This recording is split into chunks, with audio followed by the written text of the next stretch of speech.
നമസ്കാരം. നമ്മൾ ഇന്നൊരു പുതിയ വീഡിയോയിലേക്കാണ് കടക്കാൻ പോകുന്നത്. അപ്പൊ ഓണത്തിന്റെ റെസിപ്പീസ് ആണ് നമ്മൾ ചെയ്തുകൊണ്ടിരിക്കുന്നത്. അപ്പൊ ഒച്ചയൊക്കെ നന്നായിട്ട് പോയിരിക്കുകയാണ്, അത് വേറൊരു സത്യം. ഓണ റെസിപ്പിയില് എന്നാ മീൻ നമ്മൾ ചെയ്യുന്നത്? നമ്മൾ നല്ലൊരു അടിപൊളി ഒരു പരിപ്പ് കറിയാണ് വെക്കുന്നത്. പരിപ്പ് എന്ന് പറയുമ്പോഴേ ചിലപ്പോ നിങ്ങൾ വിചാരിക്കും സാധാരണ സാമ്പാർ പരിപ്പും കൊണ്ടുള്ള പരിപ്പ് കറിയാന്ന് വിചാരിക്കും. പക്ഷെ അങ്ങനെ വിചാരിക്കരുത്. ആ പരിപ്പ് കറിയേ അല്ല ഇത്, അല്ലേ? ഇത് നമ്മുടെ തെക്കൻ കേരളത്തിൽ ഉണ്ടാക്കുന്ന കറിയാണ്. അതായത് പ്രത്യേകിച്ച് സദ്യകൾക്ക് ഉണ്ടാക്കുന്ന ഒരു അടിപൊളി പരിപ്പ് കറിയാണ് ഇത്, അല്ലെ? സദ്യക്കല്ല, വിശേഷ ദിവസങ്ങളെല്ലാം അത് പറയുമ്പോൾ വിശേഷ ദിവസങ്ങൾ ഇവിടെ മിക്കവാറും ഉണ്ടാക്കും ഈ പരിപ്പ് കറി. ഈ പരിപ്പ് കറി ഉണ്ടാക്കുന്ന നമ്മുടെ ചെറുപയർ ഉണ്ടല്ലോ, ചെറുപയറിന്റെ പരിപ്പ് കൊണ്ടാണ് ഉണ്ടാക്കുന്നത്. അപ്പൊ ഇതിന്റെ അകത്ത് ഒരു കാര്യം ശ്രദ്ധിക്കണം, ഒരിക്കലും കടയിൽ നിന്ന് നമുക്ക് ചെറുപയറിന്റെ പരിപ്പ് വാങ്ങിക്കാൻ കിട്ടും, അത് കൊള്ളൂല്ല. അത് വെച്ച് ഉണ്ടാക്കി കഴിഞ്ഞാൽ ഇതിന്റെ ആ കറക്റ്റ് ടേസ്റ്റ് നമുക്ക് കിട്ടത്തില്ല, അല്ലെ? അപ്പൊ അത് പ്രത്യേക രീതിയിൽ നമ്മൾ വീട്ടിൽ തന്നെ അതിന്റെ അകത്ത് പരിപ്പ് എടുക്കണം. അപ്പൊ അത് കാണിക്കാം. ഒപ്പം ഇതിനൊരു കാര്യമുണ്ട് കേട്ടോ, ഈ പരിപ്പ് കറി നമുക്ക് ഗ്യാസ് ഒന്നും ഉണ്ടാക്കത്തില്ല. സാധാരണ നമ്മുടെ സാമ്പാർ പരിപ്പിന്റെ കറിയൊക്കെ ഗ്യാസ് ഉണ്ടാക്കും, പ്രശ്നങ്ങളൊക്കെ ഉണ്ടാക്കും. പക്ഷെ ഇതിന് അങ്ങനെ ഒരു പ്രശ്നമില്ല. പിന്നെ ഇതിന്റെ കൂടെ കോമ്പിനേഷൻ ആയിട്ട് വരുന്ന പപ്പടവും നെയ്യും അല്ലെ? പിന്നെ ഒരു കാര്യമുണ്ട്, പരിപ്പ് ഉണ്ടാക്കി വെക്കാൻ മാത്രമാണ് ഇച്ചിരി പാടുള്ളൂ, കറി ഉണ്ടാക്കാൻ ഒരു പാടുമില്ല. അപ്പൊ അതുകൊണ്ട് ഒന്നിച്ച് കുറച്ച് പരിപ്പം ഉണ്ടാക്കി വെച്ചാല് എളുപ്പമായി. അപ്പൊ ഇന്ന് നമ്മൾ ഒരു കിലോ പരിപ്പാണ്, പയറാണ് നമ്മൾ പരിപ്പാക്കി മാറ്റാൻ പോണത്. അപ്പൊ പെട്ടെന്ന് നമുക്ക് വീഡിയോയിലേക്ക് പോകാം. ഇതാണ് കേട്ടോ നമ്മുടെ പരിപ്പ് കറി ഉണ്ടാക്കുന്നത്. ഈ പയർ ഉപയോഗിച്ചാണ് നമ്മൾ ഉണ്ടാക്കുന്നത്. നമ്മുടെ എണ്ണപ്പയർ, ഈ എണ്ണപ്പയർ കൊണ്ടാണ് നമ്മൾ പരിപ്പ് കറി ഉണ്ടാക്കുന്നത്. അപ്പൊ അതിന് നമ്മൾ ആദ്യം ചെയ്യാൻ പോകുന്നത്, ഇതിപ്പോ 1 കിലോ പയർ നമ്മൾ വാങ്ങിച്ചതാണ്. പക്ഷെ നമ്മളിപ്പോ ചെയ്യാൻ പോകുന്നത് ഇത് മുഴുവൻ നമുക്ക് ആവശ്യമില്ല, നമുക്ക് അതിനകത്ത് കുറച്ച് മാത്രം മതി. പക്ഷേങ്കിൽ നമ്മൾ മുഴുവൻ ഇപ്പൊ വറുത്ത് ഇതിന്റെ പരിപ്പ് എടുക്കാൻ പോവാണ്. അലവാക്കി വെക്കുക എന്നാണ് അതിന് പറയുന്നത്. അപ്പൊ മുഴുവൻ നമ്മൾ ഒന്നിച്ചങ്ങ് വറുത്ത് അലവാക്കി നമ്മൾ ടിന്നിലിട്ട് വെച്ചാൽ നമുക്ക് ആവശ്യത്തിന് നമുക്ക് എടുക്കാം.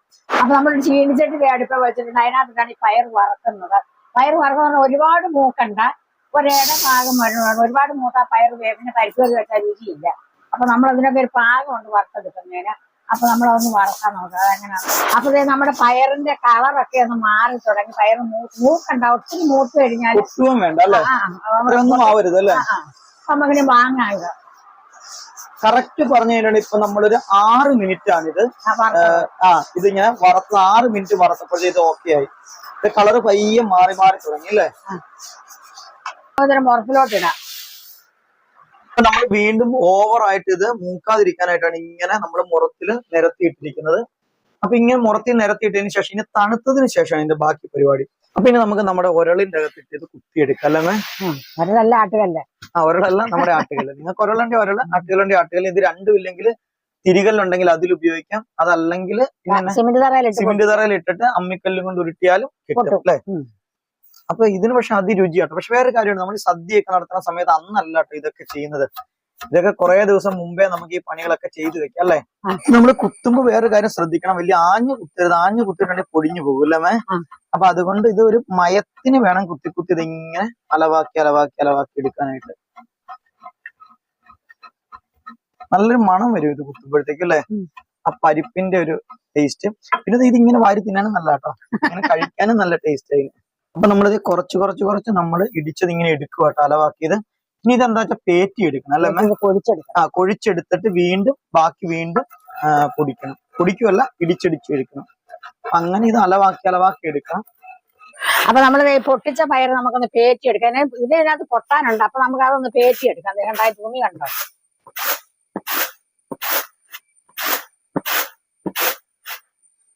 ഇങ്ങനെ പച്ചമുങ്ങി അങ്ങ് വീഴും, അല്ലേ?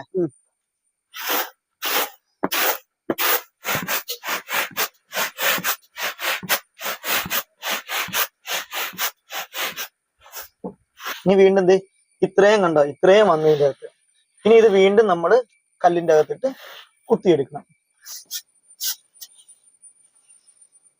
പിന്നെ വേറൊരു സാധനം കൂടെ കാണിക്കാം. ഇതിന്റെ ഉമിയാണ് കേട്ടോ ഇതേ കിടക്കുന്നത്. നമ്മളിത് പേറ്റിയപ്പോഴത്തേക്കും ആദ്യം നമ്മൾ പേറ്റി കളയത്തില്ലേ, കുത്തി പേറ്റിയപ്പോ കിട്ടിയ ഉമിയാണ്.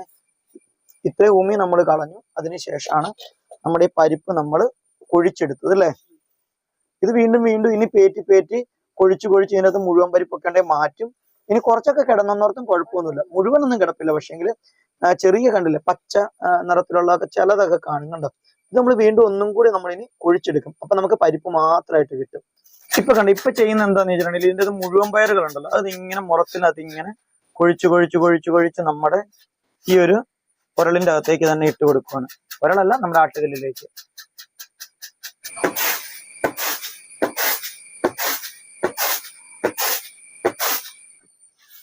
പിന്നെ ഇത്രയല്ലേ ഉള്ളൂ ഇതിന്റെ പരിപാടി. ഓക്കെ, ഇനി നമുക്ക് ബാക്കി അതിന്റെ ഉണ്ടാക്കുന്നത് എങ്ങനെയാണ്, കറിയാക്കി മാറ്റുന്നത് എങ്ങനെയാന്ന് നോക്കാം അല്ലേ.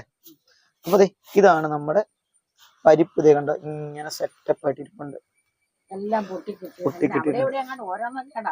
അത് സാരമില്ല. അപ്പൊ നമ്മുടെ പയർ നന്നായിട്ട് കുത്തി നമ്മൾ വെളുപ്പ് ചൂമിയെല്ലാം കളയും. നല്ല ഭംഗിയാ കാണാനൊക്കെ ഉണ്ട് കേട്ടോ. അപ്പൊ നമ്മളിതേ കുറച്ചെടുക്കുകയാണ്. നമ്മളിപ്പോ പരിപ്പ് കറി വെക്കാനൊക്കെ ഉണ്ട്. എന്തോരം വേണം? ഇത്രയും മതി. ഇത് വളരെ കുറച്ച് മതി. നമ്മൾ വിചാരിക്കും ഇതിപ്പോ കുറെ നാളത്തേക്കുള്ള ഉണ്ട് ഇതല്ലേ. നമ്മൾ വെച്ചേക്കും. ഇപ്പൊ ഓണത്തിന് എല്ലാ ദിവസവും നമ്മൾ പരിപ്പ് കറി വെക്കും. അപ്പൊ ഇത്രയും മതി പരിപ്പ് അല്ലേ? മതി. 2 നേരം കൂട്ടാനുണ്ട്. ഉണ്ട്. അപ്പൊ ഇത് നമുക്ക് കഴുകി വൃത്തിയാക്കി അടുപ്പ് വെക്കാം. വേവാനൊക്കെ ഉണ്ട്. അപ്പൊ ഇതിനകത്ത് നമ്മൾ ആകെ ചേർക്കുന്ന ശകലം മഞ്ഞൾപ്പൊടി മാത്രമേ ചേർക്കുന്നുള്ളൂ. ഇപ്പോഴും ഉപ്പൊന്നും ഇടുവില്ല. ഇത് ഇത്രയും മഞ്ഞൾപ്പൊടി ഇത്ര ഇട്ടിട്ടുണ്ട്. പിന്നെ 2 കതുപ്പ് കറിവേപ്പില ഇടും. വേറെ ഒരു സാധനം ഇപ്പൊ നമ്മൾ ഇതിനകത്ത് ഇടുന്നില്ല. വെന്ത് കഴിഞ്ഞാ വേവാനായിട്ട് ബുദ്ധിമുട്ട് വരുമല്ലോ മേലപ്പോ. നമ്മൾ ഇത്രയും കറിവേപ്പിലയും ഇടാം. അപ്പൊ പരിപ്പ് നമ്മള് അടുപ്പേ വെച്ച സമയം കൊണ്ട് നമ്മളിത് അരമുറി തേങ്ങ ചിരണ്ടി എടുത്തിട്ടുണ്ട് അല്ലെ. അരമുറി തേങ്ങയുള്ളൂ അതിന്റെ കൂടെ. ഇത് നമ്മൾ അരപ്പിനുള്ള സാധനമാണ് കേട്ടോ. ഇതിനെ കൂടെ വേറെ എന്തൊക്കെയാണുള്ളത്? വെളുത്തുള്ളി. ഇത്രയും വെളുത്തുള്ളി ഉണ്ട്. 5 വെളുത്തുള്ളി അല്ലെ, ചെറിയ 5 വെളുത്തുള്ളി. ജീരകം കൂടെ. ഒത്തിരി വലുതാണെങ്കിൽ ഒരു 2-3 എണ്ണം മതിയായിരിക്കും അല്ലെ. ലേശം ജീരകം. ജീരകവും പിന്നെ തേങ്ങയും കൂടെ അരച്ചാൽ. ചുമന്നുള്ളിയും വേണ്ട. ചുമന്നുള്ളിയും വേണ്ട. അപ്പൊ ഇത് നല്ല പേസ്റ്റ് പോലെ അരക്കണം അല്ലേ? നന്നായിട്ട് ഇത് നമുക്ക് അരച്ചു വെക്കാം. അതിന്റെ ഒപ്പം തന്നെ നമ്മളിത് മറ്റൊരു പണിയും കൂടെ നമ്മൾ റെഡിയാക്കി വെച്ചിട്ടുണ്ട്. ലാസ്റ്റ് കടുക് പൊട്ടിക്കാനുള്ള സാധനങ്ങൾ നമ്മളിത് സെറ്റ് ചെയ്ത് വെച്ചിട്ടുണ്ട് കേട്ടോ. കാരണം ഉള്ളിയും വറ്റൽമുളകും കറിവേപ്പിലൊക്കെ എടുത്ത് വെച്ചിട്ടുണ്ട്. അപ്പൊ ഇതെല്ലാം റെഡി ആവുന്ന സമയം കൊണ്ട് നമ്മുടെ പരിപ്പ് എന്തായാലും വെന്ത് വരും. നമ്മുടെ പരിപ്പ് ഏത് പരിവായി നമുക്ക് നോക്കാട്ടത്. തിളച്ചോണ്ടിരിക്കുവാണ്. ഇനി തന്നെ വേണേ 2 തുള്ളി വെളിച്ചെണ്ണ ഒഴിക്കാം. മതി. 2 തുള്ളി വെളിച്ചെണ്ണ കൂടെ ഒഴിച്ച് നമ്മൾ വീണ്ടും ഇത് വേവിച്ചെടുക്കണം നന്നായിട്ട് അല്ലെ. നന്നായിട്ട് വേവണം അല്ലെ. അങ്ങനെ നമ്മുടെ പരിപ്പ് വെന്തു കേട്ടോ. നന്നായിട്ട് വെന്ത് നമ്മളിത് ഇങ്ങനെ നന്നായിട്ട് ഉടച്ചു കൊടുക്കണം അല്ലേ? ഉടച്ചു. ഇനി എന്നാ ചെയ്യുന്നതിന്റെ അകത്തേക്ക് നിങ്ങൾ ശ്രദ്ധിച്ചോന്ന് അറിയത്തില്ല, ഇതിന്റെ അകത്ത് മുളക് ചേർത്തിട്ടില്ല കേട്ടോ. ഇതിന് മുളകില്ല. ഇതിന് നമ്മള് കടുക് പൊട്ടിക്കുന്ന വറ്റൽമുളക് മാത്രമേ ഉള്ളൂ അല്ലെ. പച്ചമുളക് നമ്മൾ ഇതിന്റെ അകത്ത് ഇടാറില്ലേ. അപ്പൊ ഇനി നമ്മൾ എന്നാ ചെയ്യണമെന്ന് വെച്ചാൽ ഇത് നമ്മൾ അടുപ്പേന്ന് നമ്മൾ മാറ്റി വെച്ചിട്ട് നമ്മൾ ഇനി ബാക്കിയുള്ള അരപ്പ് പരിപാടികളെല്ലാം നമ്മൾ ചെയ്യാൻ പോകുന്ന നമ്മുടെ കടുക് പൊട്ടിക്കുന്ന പാത്രത്തിന്റെ അകത്തിട്ടാണ് അല്ലെ. അങ്ങനെ നമ്മളുടെ ചീനിച്ചട്ടിയിൽ നമ്മൾ വെളിച്ചെണ്ണ ഒഴിച്ചു കടുകിട്ടു. ഇനി നമ്മൾ സാധാരണ നോർമൽ കടുക് വറക്കുന്നത് പോലെ ഉള്ളിയും വറ്റൽമുളകും കറിവേപ്പിലയും ഒക്കെ ഇട്ട് കൊടുക്കാൻ പോവാ അല്ലെ. പക്ഷെ ഇതിന്റെ കറിയുടെ പരിപാടി കഴിഞ്ഞില്ല കേട്ടോ. ഇനി കടുക് പൊട്ടിച്ചതിന് ശേഷം കുറച്ച് കാര്യങ്ങൾ കൂടി ഉണ്ട്. അപ്പോഴാണ് നമ്മുടെ കറിയുടെ ഒരു കറക്റ്റ് ടേസ്റ്റ് നമുക്ക് കിട്ടത്തുള്ളൂ.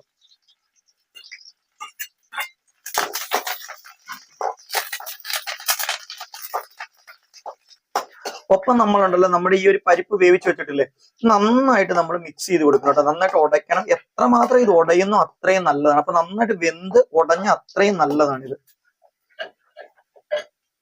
അപ്പൊ നമ്മുടെ കടുക് പൊട്ടിച്ചൊക്കെ നന്നായിട്ട് മൂത്തിട്ടുണ്ട് കേട്ടോ. ഇനിയിപ്പോ നമ്മൾ ചെയ്യാൻ പോകുന്ന അരച്ചു വെച്ച തേങ്ങ അതിലേക്ക് ഇടുക അല്ലെ. നമ്മൾ കറിക്കകത്തല്ല തേങ്ങ ഇടുന്നത്, നമ്മൾ അരപ്പിന്റെ അകത്താണ് നമ്മൾ തേങ്ങ ഇടുന്നത്. ഇനി ഞാൻ നിങ്ങളെ കട്ട് ചെയ്യാണ്ടാട്ടോ ഒന്ന് കാണിക്കുന്നത്. കാരണം എത്ര ടൈം ഇത് വേണം എന്നുള്ള കൃത്യമായിട്ട് ഇളക്കി കൊടുത്തോട്ടം. ഇത് ഇത്രയും മൂത്താ മതി. ഇത്രേ ഉള്ളു. കണ്ടില്ലേ, ഇത്രയും മാത്രം സമയമാണ് ഇതിന്റെ മൂപ്പുള്ളൂ. അതുകൊണ്ടാണ് ഞാൻ കട്ട് ചെയ്യാതെ തന്നെ കാണിച്ചത്. അധിക സമയം ഒന്നും തേങ്ങയിട്ട് മൂപ്പിച്ചോണ്ടിരിക്കേണ്ട ആവശ്യമില്ല. ഇനി നമ്മൾ നേരെ നമ്മുടെ പരിപ്പ് നമ്മളിത് ഇതിലേക്ക് അങ്ങ് ഒഴിച്ചു കൊടുക്കാൻ പോകും. കണ്ടില്ലേ. അപ്പൊ നമ്മളിത് പരിപ്പ് ഇതിലേക്ക് ഒഴിച്ചു. ഒപ്പം തന്നെ കുറച്ച് ചൂടുവെള്ളം ഒഴിച്ചിട്ട് കല ഒന്നും കൂടെ കഴുകി നമ്മൾ ഇതിലേക്ക് ഒഴിച്ചു. നമ്മൾ ആവശ്യത്തിന് വെള്ളം ചേർത്ത് കൊടുത്തിട്ടുണ്ട്. ഇളക്കാം. ഇത് ഇളക്കി കൂട്ടി നന്നായിട്ട്.